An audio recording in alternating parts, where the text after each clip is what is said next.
స్నేహితులారా, మీకు తెలుసా ఛానల్ కి స్వాగతం. మీకు వీడియో నచ్చితే దయచేసి లైక్ చేయండి, షేర్ చేయండి మరియు సబ్స్క్రైబ్ చేయండి.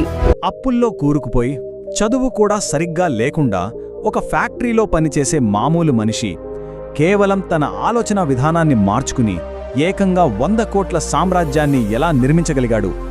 ఈరోజు మనం బాబ్ ప్రాక్టర్ అనే ఒక అసాధారణ వ్యక్తి ప్రయాణం గురించి తెలుసుకోబోతున్నాం.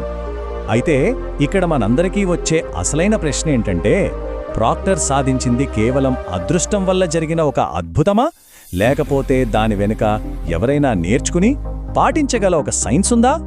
పదండి ఈ మిస్టరీని ఛేదిద్దాం. ఈ స్లైడ్లో చూడండి. ఈ మార్పుని చూస్తే నిజంగా ఆశ్చర్యం వేస్తుంది. ఎక్కడ హైస్కూల్ కూడా పూర్తి చేయని వ్యక్తి, ఎక్కడ ప్రపంచానికే గురువు, అప్పుల ఊబిలోంచి ఏకంగా 100 కోట్ల సంపదకు అధిపతి. అసలు ఈ ట్రాన్స్ఫర్మేషన్ ఎలా సాధ్యమైంది? దీని వెనుక ఉన్న రహస్యం ఏంటి? ప్రాక్టర్ జీవితంలో టర్నింగ్ పాయింట్ ఏదో పెద్ద బిజినెస్ డీల్ అనుకుంటే పొరపాటే కాదు. అదొక సింగిల్ పవర్ఫుల్ ఐడియా, అతని జీవిత గమనాన్నే మార్చేసిన ఒక ఆలోచన. ఈ మార్పుకి కారణమేంటో తెలుసా? ఒకే ఒక పుస్తకం, నెపోలియన్ హిల్ రాసిన థింక్ అండ్ గ్రో రిచ్. ఆ పుస్తకం చదివాకే అతనికి ఒక విషయం అర్థమైంది.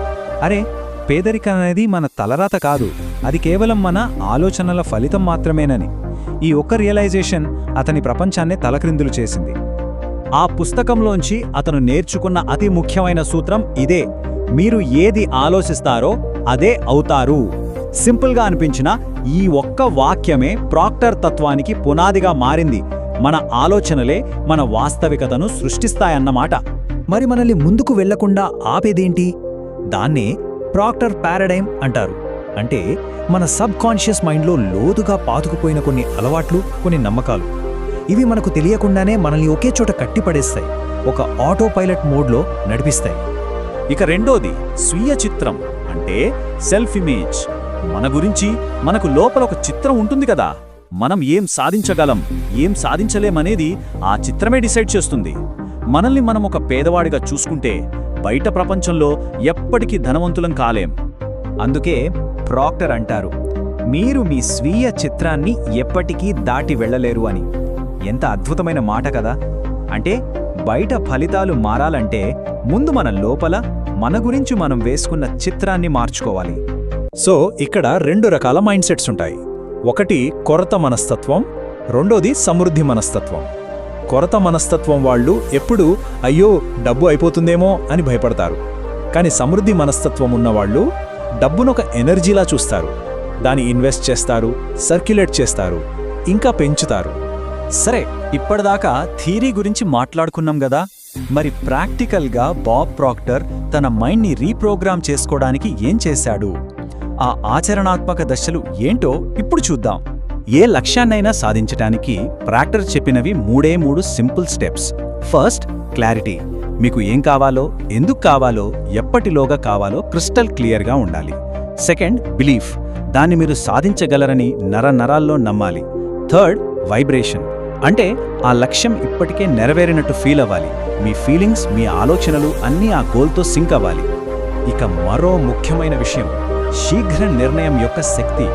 అవును, విజయవంతమైన వాళ్ళు ఎక్కువగా ఆలోచిస్తూ కూర్చోరు. వాళ్ళు వేగంగా నిర్ణయాలు తీసుకుని యాక్షన్లోకి దిగుతారు. ఈ కోట్ చూడండి, విజయవంతమైన వ్యక్తులు త్వరగా నిర్ణయాలు తీసుకుంటారు, వాటిని నెమ్మదిగా మారుస్తారు. ఫెయిల్ అయ్యే వాళ్ళు నెమ్మదిగా నిర్ణయాలు తీసుకుని వాటిని తరచుగా మారుస్తుంటారు. ఎంత నిజం కదా! యాక్షన్ తీసుకోవడమే ఇక్కడ కీలకం. సరే, మనసులో కొత్త నమ్మకాల్ని, కొత్త సెల్ఫ్ ఇమేజ్ని క్రియేట్ చేయాలంటే కొన్ని డైలీ హ్యాబిట్స్ అవసరం. ప్రాక్టర్ చెప్పిన కొన్ని పవర్ఫుల్ హ్యాబిట్స్ ఇవి. రోజూ ఎఫర్మేషన్స్ చెప్పుకోవడం, విజయాన్ని కళ్ల ముందు ఊహించుకోవడం, కృతజ్ఞతగా ఉండటం, క్లియర్గా గోల్ సెట్ చేసుకోవడం, ఇంకా ముఖ్యంగా సక్సెస్ఫుల్ వ్యక్తులతో సమయం గడపడం. మన ఎనర్జీ ఫ్రీక్వెన్సీని మార్చడం అంటే ఏంటి? సింపుల్గా చెప్పాలంటే మన వైబ్రేషన్ని మార్చడం. దీనికి 3 స్టెప్స్ ఉన్నాయి. 1, మీ కోరిక ఇప్పటికే నెరవేరినట్టు ఇప్పుడే ఫీల్ అవ్వండి. 2, అది ఆల్రెడీ మీ దగ్గర ఉన్నట్టే ప్రవర్తించండి. 3, దీన్ని ఒకరోజు చేసి వదిలేయడం కాదు, రోజూ స్థిరంగా ప్రాక్టీస్ చేయాలి. ఇప్పుడు మనం డబ్బు, విజయం వెనుకున్న కొన్ని యూనివర్సల్ లాస్, అంటే విశ్వ నియమాల గురించి మాట్లాడుకుందాం. ఇది కొంచెం స్పిరిచువల్గా అనిపించొచ్చు, కానీ చాలా పవర్ఫుల్. ప్రాక్టర్ ప్రకారం డబ్బు అనేది దాచిపెట్టుకునే వస్తువు కాదు. అదొక శక్తి, ఒక ప్రవాహం లాంటిది. నీళ్లు ఒకే చోట ఉంటే ఎలా పాచిపట్టిపోతాయో డబ్బు కూడా అంతే. దాన్ని సర్క్యులేట్ చేస్తూ ఉండాలి. అంటే ఇన్వెస్ట్ చేయడం, ఇవ్వడం, అప్పుడే అది పెరుగుతుంది. ఈ కోట్ చాలా ముఖ్యం. డబ్బు అనేది మీరు అందించిన సేవకు ప్రతిఫలం. అంటే మనం ఇతరులకు ఎంత ఎక్కువ విలువన అందిస్తామో మన దగ్గరికి అంత డబ్బు వస్తుంది. సో ఫోకస్ డబ్బు సంపాదించడం మీద కాదు, విలువను అందించడం మీద ఉండాలి. మనసు ఒక తోట లాంటిది. ఈ పోలిక చాలా అద్భుతంగా ఉంటుంది. మనం కావాలని మంచి ఆలోచనలు, అంటే పాజిటివ్ ఆలోచనలు, సమృద్ధి, విజయం లాంటి విత్తనాలు నాటాలి. లేదనుకోండి, మనం ఏమీ చేయకపోయినా సరే నెగటివ్ ఆలోచనలు, సందేహాలు అనే కలుపు మొక్కలు వాటంతట అవే మొల్చేస్తాయి. ఇక కృతజ్ఞత, ఇది కేవలం ఒక థ్యాంక్స్ చెప్పడం కాదు, ఇదొక పవర్ఫుల్ వైబ్రేషన్. ప్రాక్టర్ అంటారు, కృతజ్ఞత అనేది మీరు ఉన్న చోటికి, మీరు ఉండాలనుకునే చోటికి మధ్యున్న వారధి అని. మన దగ్గర ఉన్నదానికి మనం ఎంత కృతజ్ఞతగా ఉంటామో విశ్వం మనకు అంతకంటే ఎక్కువ ఇస్తుంది. ఇక ఫైనల్గా అల్టిమేట్ సీక్రెట్, మీరు విశ్వానికి మించి ఇవ్వలేరు. అంటే మీరు ఎంత ఇస్తే అంతకు పదింతలు మీకు తిరిగి వస్తుంది.